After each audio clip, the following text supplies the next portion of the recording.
23 ABC's Digital Update is brought to you by West Medical.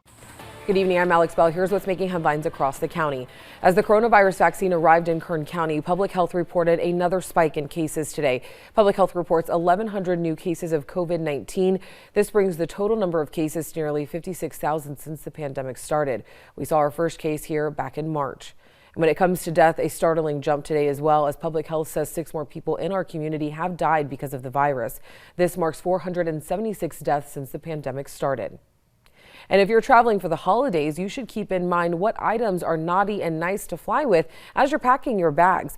The Transportation Security Administration wants travelers to check their packing list twice to make sure everything will make it on board the plane. Snowboards, snowshoes, and ice skates can be carried through a checkpoint, but check in with the airline about the overhead space bin. Skis and ski poles should travel as checked baggage.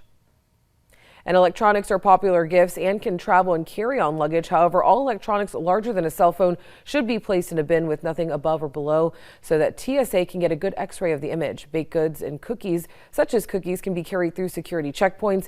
TSA recommends that travelers review CDC guidelines about COVID-19 protocol. And if you're unsure about what items could be checked in or sent as a carry-on, make sure that you check the TSA homepage, which is how you can figure out what you need to bring. Brandon? We're looking at the potential for some fog tonight. Saw that rain earlier today. Enough rain that we could see some fog developing tonight, especially with skies relatively clear here. So visibility, you can see that reduced in the valley. That's where we're looking at the potential for some fog through the night tonight. You're going to see the temperatures there definitely on the cool side, 40 and below for much of the valley, although high temperatures for tomorrow are pretty normal for this time of year. 7-day forecast for the valley here.